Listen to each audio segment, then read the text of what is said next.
Vaibhav this side, and in this video, I want to share with you how you can completely override your old subconscious programming, the limiting beliefs that are holding you back, and how you can program your mind for success and install new empowering beliefs that can help you to move toward your goals in a frictionless manner. So without further ado, let's get started. So in this video, I want to share with you how you can reprogram your mind for success and how you can undo the way you have been programmed up until to this point by overriding the old limiting belief and installing the new ones. So let's understand how our mind get programmed with any belief and what really happens behind the scene. So there are two types of thought. One is the foreign thought and the other is the personal thought. A foreign thought is a thought that we receive from others, or it's the impression that we get from our surrounding and the environment. It can be anything that someone else says to you. It can be an idea that we get from TV, media, social media. It can be anything. So these are the foreign thoughts. They are not yours. These foreign thoughts, they are just data. They are just plain data. On the other hand, the personal thoughts are the thought that we choose to accept. They are ours. But what really happens is most of the time we pick up these personal thought unconsciously. We get unconsciously programmed with this kind of beliefs, because this kind of belief, this kind of programming we used to pick up when we were young, when we were innocent, and we get these impressions from our family, our friends, society, and the information that we consume from our environment, and we get unconsciously identified and unconsciously programmed with these kind of belief.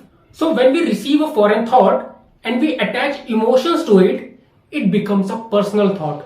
Now what do I mean by that is, let's say someone says to you that you are not confident. This is a foreign thought. You can either choose to accept it or you can choose to reject it, but based on what you do with this thought, it's going to determine how it's going to affect you and your belief. So someone says to me, you are not confident. When I receive this thought, this foreign thought, remember, this is not my personal thought. This is a thought that I get from someone else. Maybe someone said this to me, or it's an impression that I got from my environment, right?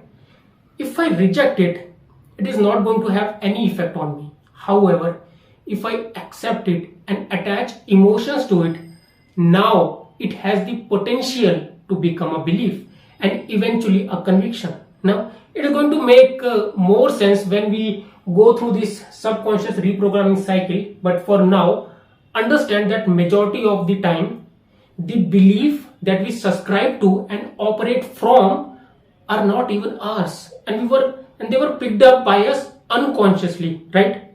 So to give you another example, I was watching a video on the toxic Japanese work culture a few days back, where they were explaining how the Japanese have this obsession of overworking, where companies ask their employee to do 80 hours of extra time a week, and most of that is unpaid, and people in Japan do so with minimum wages. In fact, they hardly take any leave from the work, and even if they do so, they feel guilty about it.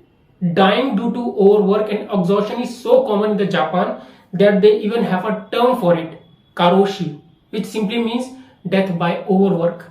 And how exactly did Japan come to be obsessed with this toxic work culture goes back to the time of samurai, when the samurai used to follow something called as Bushido code.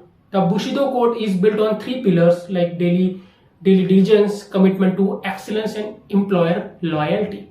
While it was okay for samurai to follow this code at that time, this programming has been passed on from generation to generation and is so deeply ingrained in Japanese workforce. They inherited those beliefs, those values and systems because they were unconsciously programmed when they were younger. And this programming has formed this deep rooted belief system, which is why they have this toxic work culture, and that's why people are stuck in Groundhog Day there for their entire life. This is also the very reason why political leaders or the religious leader can manipulate the people.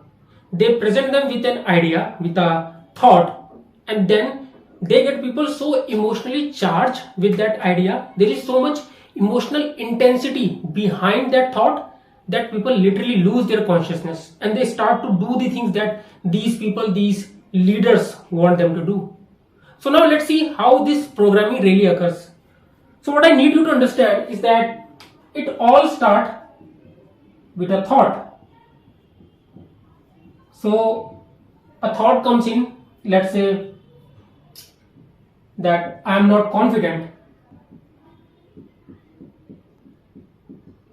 Maybe someone said this to me, or I got this impression from my environment that I am not confident. I can choose to accept it or I can choose to reject it. So let's say I accepted it and then I attributed emotions to it. So I started to feel anxious or insecure, right? So this is the emotion, and then it goes back and forth between thought and emotions, and what emotions really does is that they charge this thought. But remember, I didn't choose this thought. It was a foreign thought. So over a period of time, when I charge this thought with emotions, it becomes a belief. It becomes a belief because there are enough thoughts and enough emotions to take it to this level of belief. So thought, emotion, and now belief. Now, when this thought is at this level of belief, an interesting phenomenon occurs is that your RAS, your reticular activating system, it starts to get programmed with this belief. And what RAS really does is that it starts looking out for the evidence that support this belief. So now my mind will start cherry picking those events where I am not confident. So let's say if I get nervous while talking to someone, RAS will pick up on it and tell me, see, you are not confident. Here's the evidence. Or let's say I fumbled during giving a presentation. My mind will tell me that, see, I told you, you lack confidence. Here is a proof you are not confident. And this start to happen automatically when your RAS get programmed by a belief. It unconsciously start to look for the evidence that support this belief. And when you have enough evidence to support a belief, it eventually become a conviction.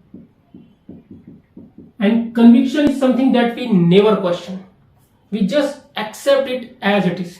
This is the highest level of the belief where you unconsciously start to look for the evidence that support your belief.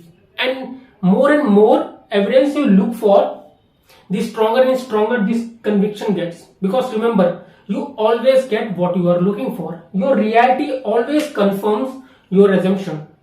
This is where confirmation bias comes in. You only look for what you believe to be true, right? And at this level, it becomes very, very difficult to break free from this programming. But it is possible to break free from it, which I will be sharing with you next. So these are the three levels, right? Thought, belief, and then conviction. This is the lowest level of belief and this is the highest level of belief, right? Certainly you should stop it here. Be very, very cautious about what you choose to accept. You don't have to accept every single foreign thought because they are just opinions, right? So now let's say I want to program myself with this new idea that I am a confident person, right? So this is the personal thought because I am consciously choosing it and trying to program myself with it. So thought, I am confident. Then I will attribute emotions to it. I visualize myself being a confident person and I feel the emotions that how it would feel like being a confident person. And by the way, that is the reason why visualization works, because when you are visualizing, your mind is not able to discern between what is real and what is imagined. And the more emotion you attach to your visualization, the more emotions you feel while visualizing, the more it begins to impress your subconscious mind. So thoughts, emotion, and now belief. It becomes a little bit of belief, but it is still not strong enough. There is still room for doubts. Because if you notice, when you are fearful, when you are expecting something bad to happen, there's hardly any doubt there. But when we accept something good, there are always doubts around it, right? Now the next step, which is very, very crucial, is now you must bypass this RAS and consciously start looking for the evidence that support this new belief, right? So this step has to be done consciously. So let's say I talk with a friend today in a confident manner. I will consciously point it out and say to myself, look, I am a confident person. Here is the evidence. I am making this video in a confident manner. Oh, great. Wow. I am a confident person. This is the evidence. Oh, I talked to a stranger today. Great. I am a confident person. You see how I am doing it? Even if you get a tiny ounce of evidence, you should consciously notice it and give it to your mind as evidence. If you can just note down 3 evidence daily, no matter how small they are, over the course of a week, you will have 15 pieces of evidence to show to yourself that you are a confident person. Because your mind always needs evidence to support what to believe in. And over time, when you continue to do that, your RAS, it naturally gets programmed to look for the evidence automatically that support this new belief that you are a confident person, right? So this is the reprogramming cycle that really governs your life. You don't have to believe every single thing other people say to you, because those are just opinion. You don't have to attach emotion to every single foreign thought, right? They are just data. Someone tells you that you are not good enough, well, that is your opinion. You don't have to believe it. Someone says to you, you will not be successful. That's bullshit. It's your opinion. When you stop attaching emotions to these foreign thoughts, they will no longer have any power over you. So choose your thought consciously. Choose the thought that empowers you and attach right emotions to them, because it all starts with a thought. Use this cycle to program yourself in an empowering manner, to install the uplifting and powerful belief that will help you to grow and move toward the life that you want to live, right? And with that, I am concluding this video. Leave me a comment down below to let me know if that was useful, or if you have anything to ask. I will be more than happy to answer them. Guys, thank you so much for watching. Until next time, much love and peace.